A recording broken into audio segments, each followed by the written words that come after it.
Special interview with the Honorable Yang Amat Berhormat Datuk Seri Panglima Haji Mohd Shafie bin Haji Apdal, the Chief Minister of Sabah, Malaysia. What are your overall thoughts on World Islamic Economic Forum Roundtable being organized in Sabah, in KK, for the first time in Malaysia actually, and this is the location? How would it impact or benefit the economy of Sabah for now, for the future, and of course, for longevity of the long run? Well, first and foremost, I would like to express my gratitude for not only inviting me for these occasions that you have here, and also having roundtable organized by WIEF in Kota Kinabalu. I was indeed pleased when Tun Musa Hitam came to my office the other day, last year if I'm not mistaken, when he indicated the intentions of having here in Kota Kinabalu. Immediately I said, why not? You know, we should be part and parcels of the people who are getting things organized. It does blend well with our plan, actually. The intentions of having Sabah to be industrialized, to ensure that, you know, this is the leverage for the country. It's not only for Sabah, because realizing it, Sabah is not only closely located to the bigger market, like China and Japan, a very developed market with high purchasing power, but at the same time, it is abundant with resources. So when you look into the factor in all the costing part of it, so you can imagine product and services that's going to be rendered by this part of the area. Yes. It will be more competitive compared to other countries within the region. Yes. Because it's nearer to the market, it's nearer to the resource. Understood. So that is where the plus point, when I realized that is why I think, you know, with the idea of having it here, and also it's timely, I think, for the country look into just beyond Lembah Kelang. Yes. You know, I mean, one can imagine, for example, like factories. There were times when I mentioned this to my old colleague, Lim Keng Yeng, when he was the Minister of Commodity, and Sabah was the biggest grower of cocoa, and headquarters of cocoa was in Tawau. Okay. You see, I did reminded him, the late Lim Keng Yeng, I said, Taiko, can you have the factories of making chocolate in Sabah? Yeah. Because we have chocolate there. So eventually, he said, well, it'll take time because you don't have enough electricity, you don't have enough road, that sort of things. We knew that there's obstacle there. Yeah. But this is a question of chicken and eggs. Yes. You know, I think what was important, how can you sustain that development? And now, the people decided in 1970s to cut off all the cocoa plantations in placement of palm oil. Because they knew that it's not sustainable. Why is it not sustainable? Because we were not able to produce services product downstream. Making chocolate, making biscuits out of the cocoa, that sort of thing. So I realized that is why now we're embarking into, for example, like making cooking oil, candle, soap in Sabah now. Okay. Because it is nearer where the resources are. Yes. We have plenty.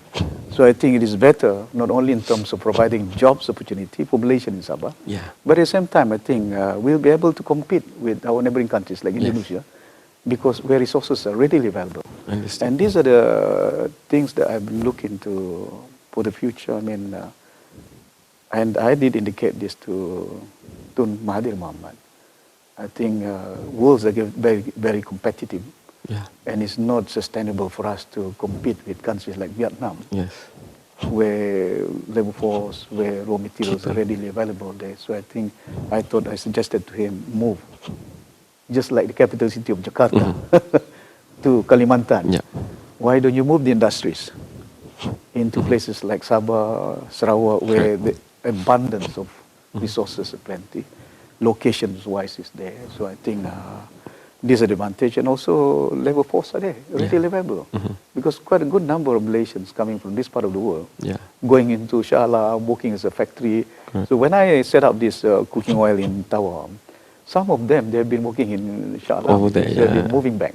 They said it's nearer to where they are from. So I think this is something that's really, it does blend well with the WIEF initiative of having the dialogue here. Mohamad, just a short follow-up to that. How important is, out of sight is out of mind. The traditional way is, if I'm an investor, I go to KL first, and then I look around, which is a multi-tiered And then it might reach you, it might not. So platforms like World Islamic Economic Forum Roundtable bring it straight away to your ecosystem, the financiers, the capital venture capitalists, for example, the entrepreneurs. They can see it. How crucial is this from that respect? Because they didn't choose KL. They chose Kota Kinabalu. And this is a global platform. Yeah. Well, definitely, you're right in saying that. I think this is where it is a lot easier for us to have that sort of collaborations with all the relevant individual entity, big business, multinational, coming into this part of the world, when not only, I do hope in the future, having a forum in Kota Kinabalu, but also visiting where the resources are. Okay. So they can see with themselves. I mean, we can also do some briefing. Correct. Coming from the government outfit to ensure that how we can strengthen the sort of like confidence when they come here. Yes. Return investment will definitely be secure. Correct. And this is some of the, as you indicated just now, bringing it here.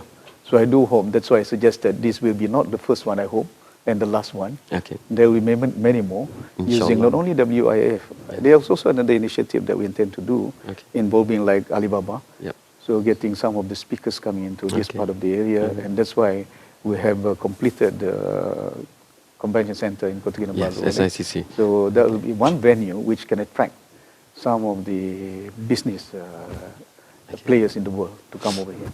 In the current global situation, also nationally and locally, in your opinion, what will it take for Sabah government to uplift the quality of life of Sabahan, as well as, for example, increase job opportunities locally?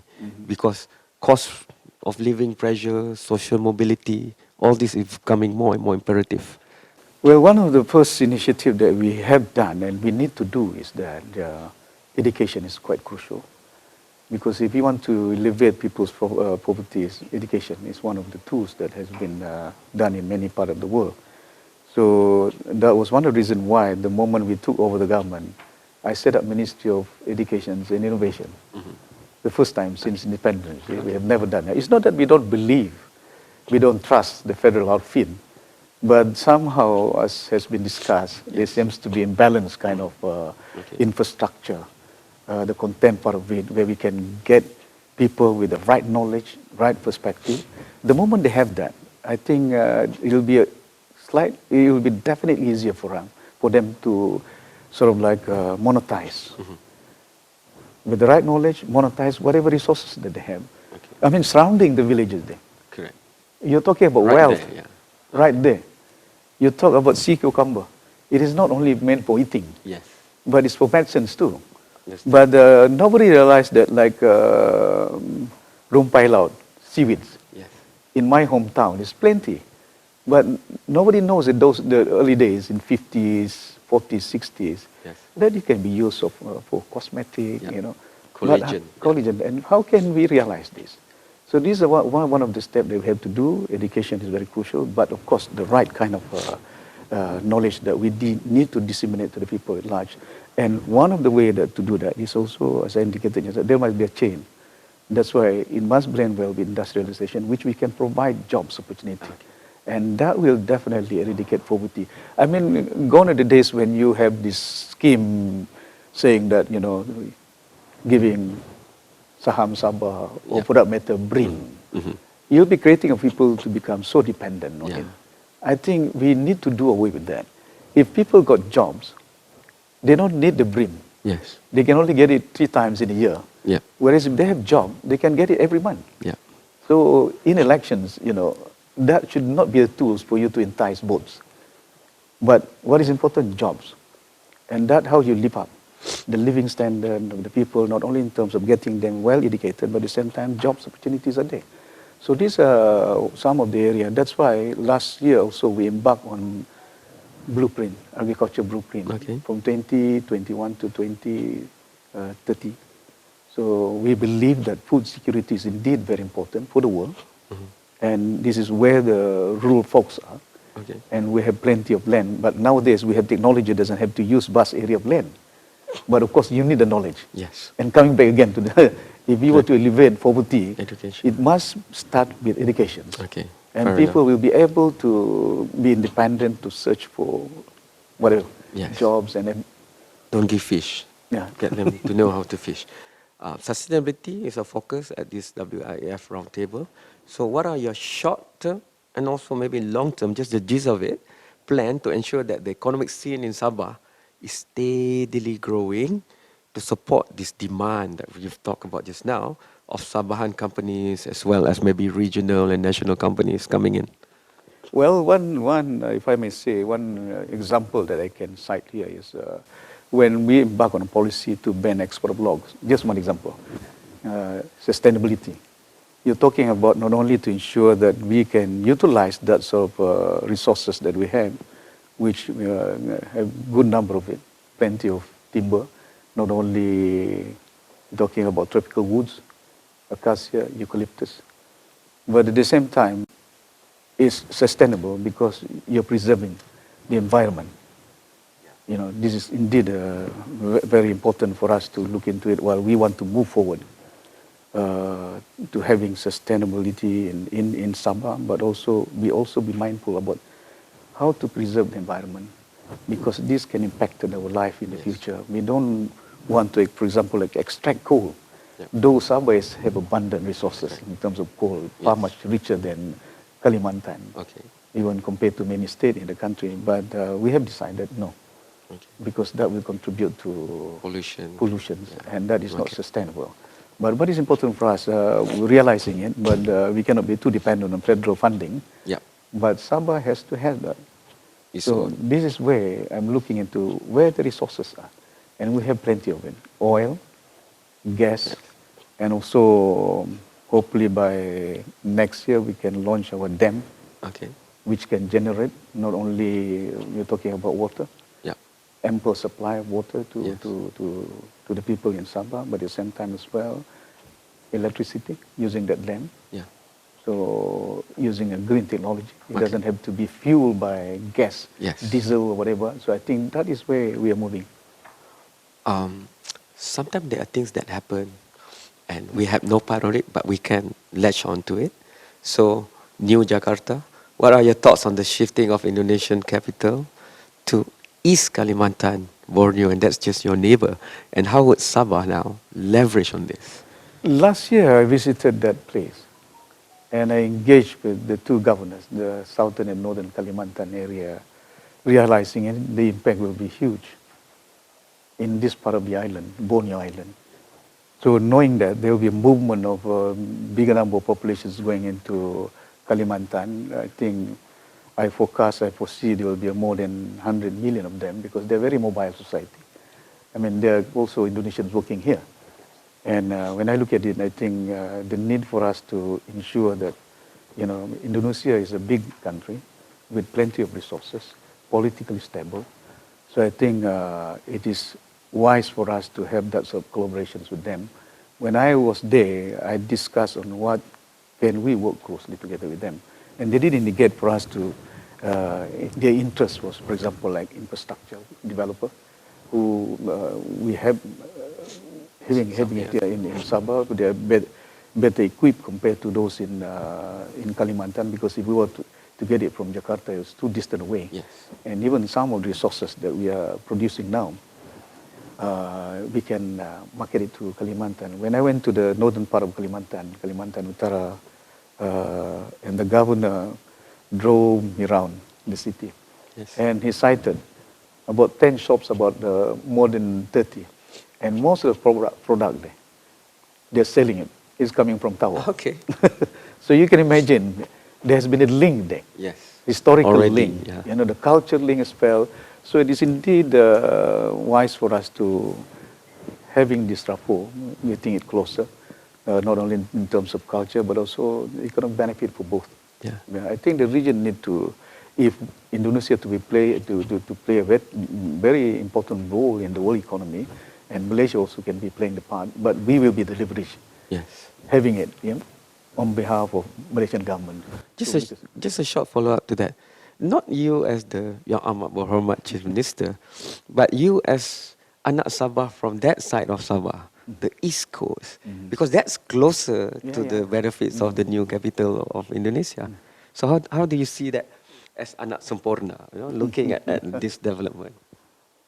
Well, it's definitely a new light, if I may say, which I think it is not only looking into it where some of our product and services, I'm quite sure I think it will put a new life where we can export that to our neighboring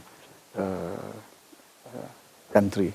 I did discuss with Tun Mahathir one stage when he did indicate to me we're importing veggie coming from Indonesia to the magnitude of 600 million a year. Okay. So I said, Tun, why can't we supply it? Yeah. We're having it from Ranau, the kubis that we have plenty. Yeah. When we have this festival of kubis in Kundasang, sometimes we just dump it there by the roadside because it's very perishable goods. So, well, he said that's cost, Shafie, it's a bit too distant away. So I can imagine Kalimantan is nearer to where my hometowns are. Understood. And we have also talking about the tourism side that we have. And I'm quite sure, I think, even I did indicate for us to beef up our Labuan financial hub. Okay. Because there will be a bigger potential. Yes. Because if we are able to do that, not only from Semporna, but also in Labuan there, I don't think the Indonesian in Kalimantan will go to Singapore. Correct. But you look at the history of it, most of the Singapore development has been financed by depositors coming from neighboring countries like Indonesia. Yeah. So if we were able to capitalize that, I'm quite sure, I think there will be definitely a huge benefit and collaborations between both sides.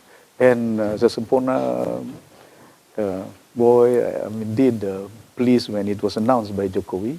And I do hope that they can expedite it as fast as possible. On behalf of the World Islamic Economic Forum and the Foundation, I would like to thank you. That's all we have for you today.